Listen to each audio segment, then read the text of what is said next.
All right, welcome everybody to another episode of JMP TV, where I interview some of the coolest startups. But today I have a special treat for you. We're talking to my very good friend, who I keep alluding when it comes to cigar time, my friend Eric Dobson with Angel Capital Group. He runs a angel investor network, and I think this is probably going to be some of the best information you've had through the interviews that we've done. So everybody, welcome Eric. Thanks for joining me, buddy. Thank you.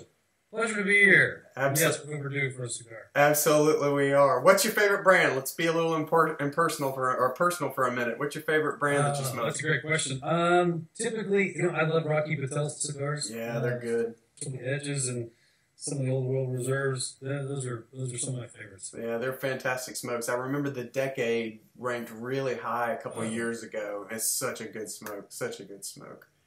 Well, again, like I said, Eric is with Angel Capital Group and Angel Investor Network, but his journey there is pretty unique. So I thought I'd just take a minute and let you kind of talk about your background and how you ended up where you are.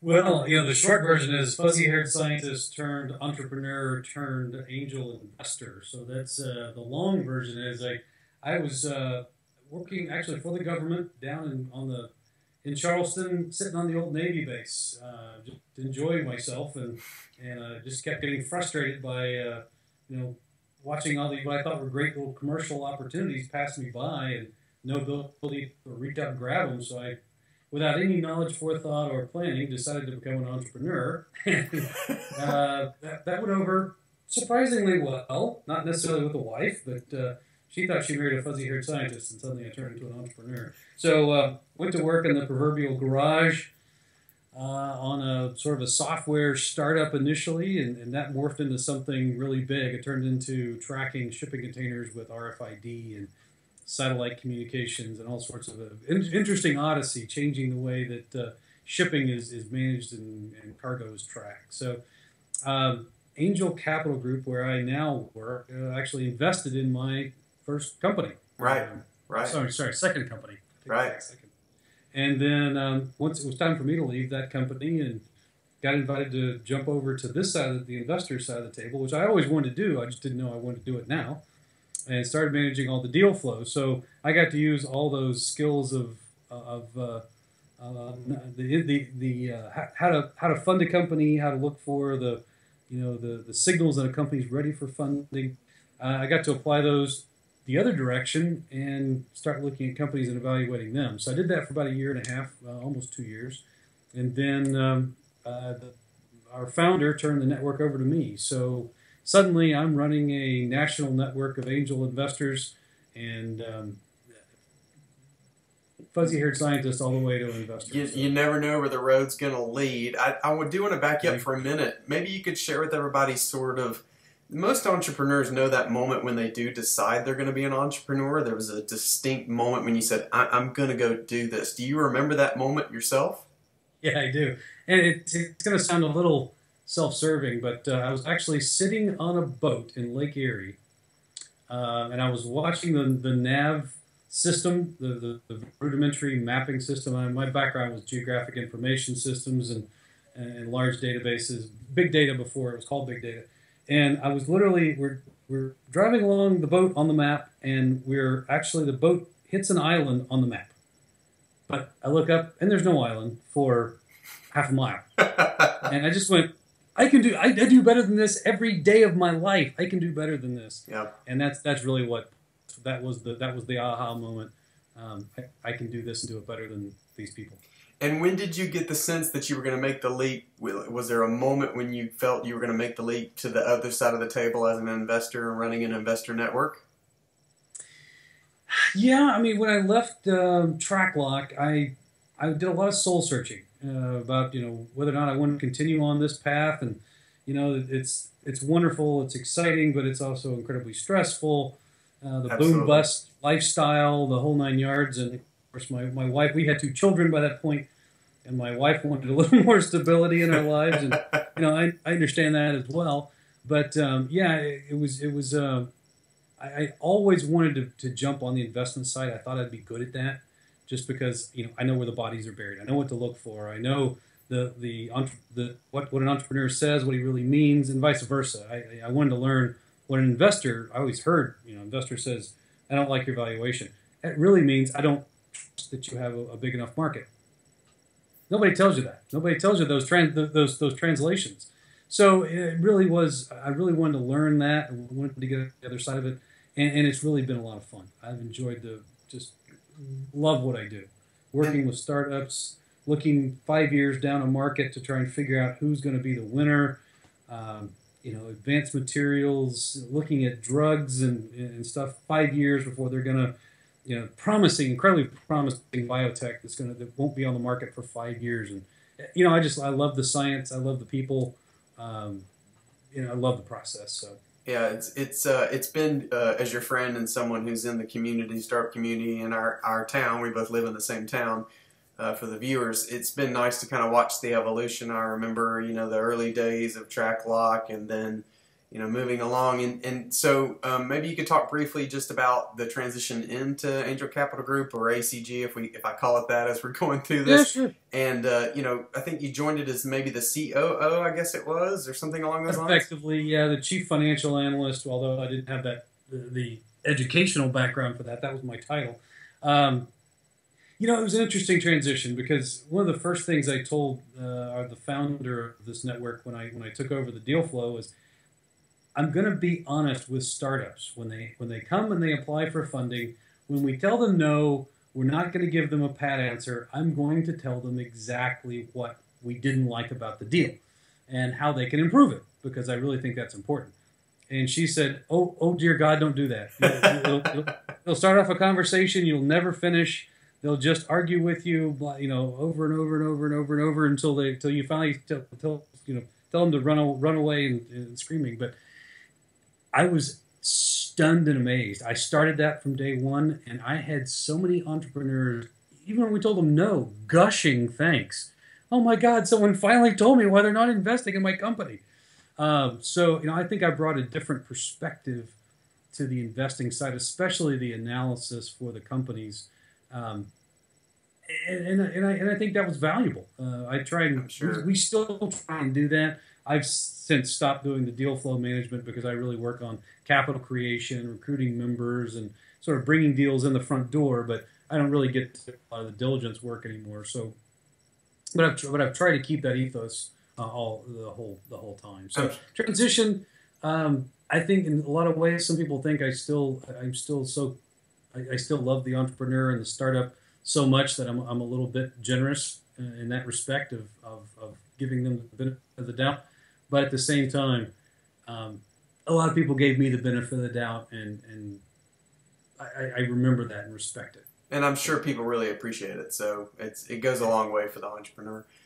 So how big was ACG sort of when you started, and why don't you talk a little bit about what it's become now? Good question. We had about, I guess, 100 members in 3 cities when I joined. And that was in? It was, at the time, it was Nashville, Knoxville, and Jackson, Mississippi. Mm-hmm. And, the concept was always, our founder wanted to have a national network of angel investors, so to have a truly national footprint.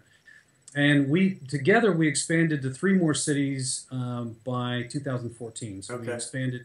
Unfortunately, Jackson sort of shrank a little bit, so we added Denver and Kansas City and Charleston, and then Fort Lauderdale. Some great places to visit, great markets. We added those by 14, and then we merged with another network called Rain Source Capital from the Upper Midwest at the end of 14.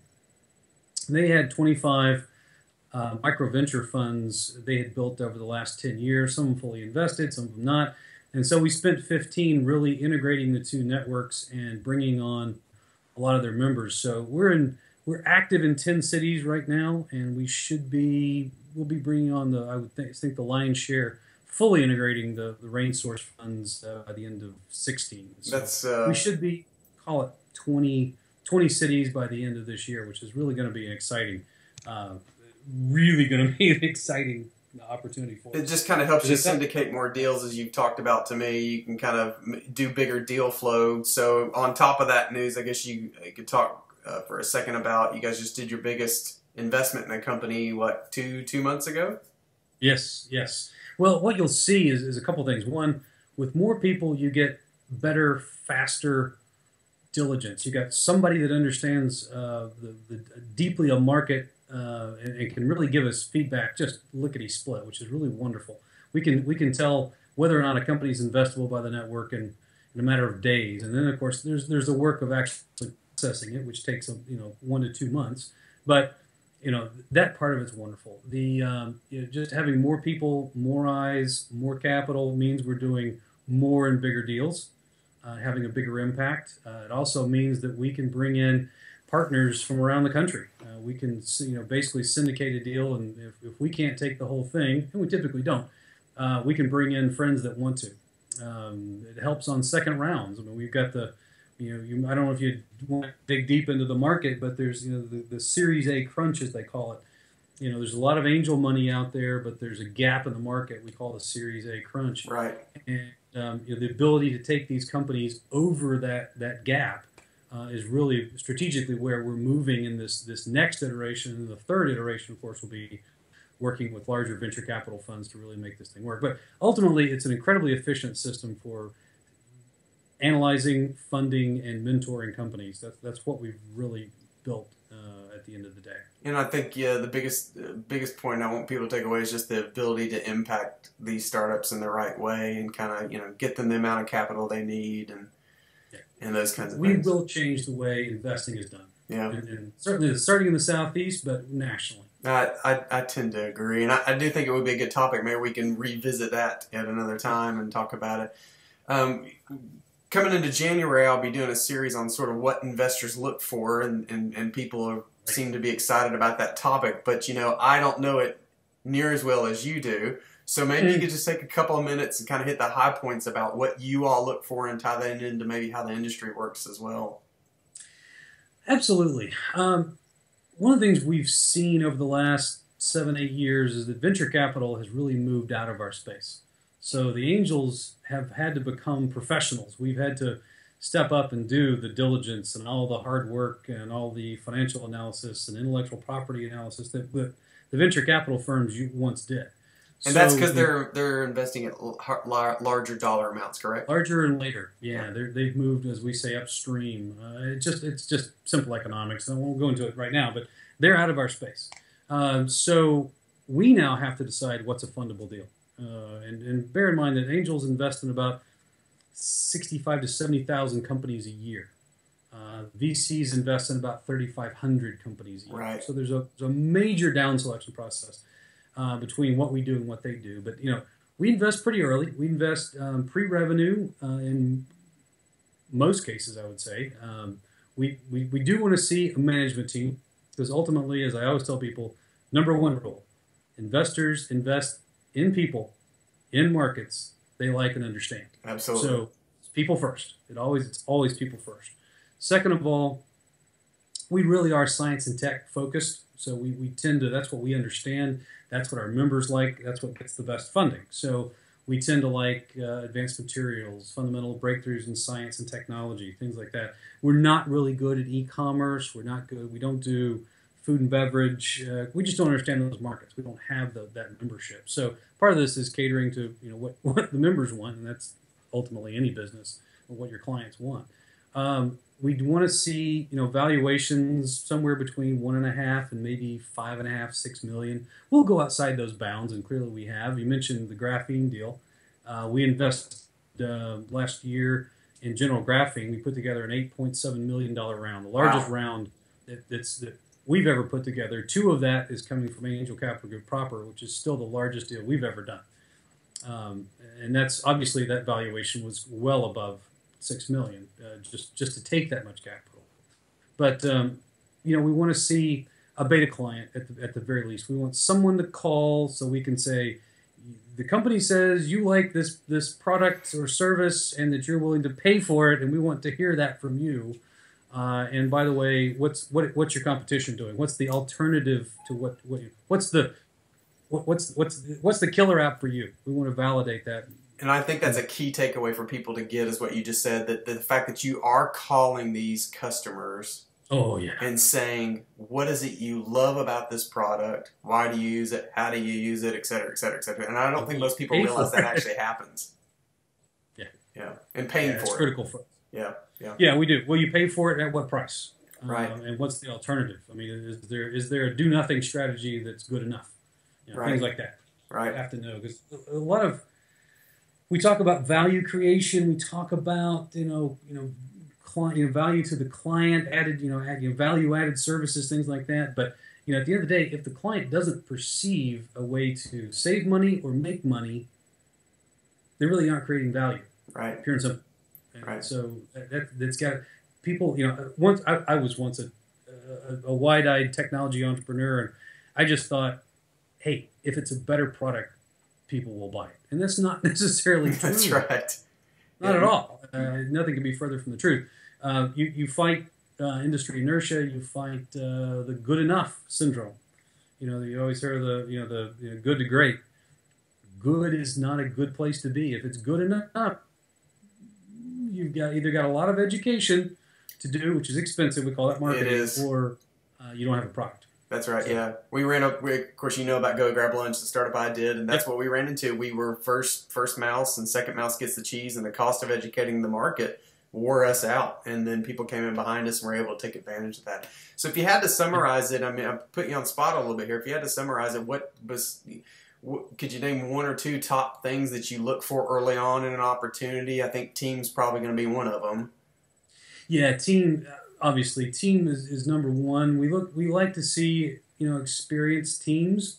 And let's be honest, past performance is not necessarily an indicator of future performance, but at least we want to see some. And we've invested in first time entrepreneurs. Don't do that. But we don't want to necessarily pay for someone's education if we don't have to. Right. Right. There's not a college program, undergrad or MBA, that I've ever seen. There's some good programs, and you and I both lecture to one on a regular basis. We do. None of them adequately teach what it really takes to be an entrepreneur. Every time I ask, what do we need to be teaching? I say sales and marketing and exit strategies. Yeah. And those are the three things that there's a marketing program. Don't get me wrong. It seems to most business schools that sales is sort of it's below them. They won't deign to teach, sales. And by the way, that's all an entrepreneur is. Yeah. Everyone on the startup team is in sales. It's just not sexy enough. Number right? one job. It's sales. It's just not sexy enough. There's a disconnect and a disjoint. And right. So there's definitely an educational hurdle to cross for most entrepreneurs. And we like to find the ones that have already been through that process and really already understand it. Right. Second of all, we really do want to see barriers to entry. Intellectual property still holds a lot of sway with us. We like, even though we understand, not provisional. That's usually issued, right? Patent is not a guarantee. It does not give you necessarily any rights, but it does create an intangible asset, which we like.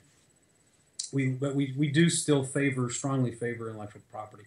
Third of all, like I said, come to me with a good product, with a great sales and marketing, strategy, plan, tactics, and tell me who's going to buy you, and you've got my attention. Right. There. And a team, right there. And a team who could execute on it. Yeah. Well. Yeah. Those are critical. And guys, when you're watching, make sure you pay attention to those two things. I mean, you need to know how to present these opportunities to angel investors and not just kind of sling it out there. You need to have thought all this through. A lot of the time we see even very, very, very smart people come in, and what they want to do is give you a dissertation on their product or service. Right. And quite frankly, that's the last thing we want to hear. It's rarely difficult to understand what a product or service really is, and if it is difficult, we walk away. You can typically describe a product or service, what it is and what the value is, in 2 or 3 sentences, and after that, I want to hear about the financials. I want to hear about the marketing, the sales, the exit strategy, and why you've got the team that's going to win in the marketplace. Those are the things that, in the mind of the investor, those are the most important things. Right. It's not the bits and bytes of why your algorithm is better than the other. Tell me what the market is, tell me what the product is, what the market is, but then let's focus on how you're going to make money, how you're going to return that capital, because that's what's going to sell people on your investment, on your venture. I think that's a perfect way to wrap us up. I do appreciate you taking the time. We need to get you back on here to talk about a couple other things. Call anytime. All right, everybody, Eric Dobson. Again, I appreciate it, Eric. Thanks a lot. Jonathan. Talk to you later, buddy.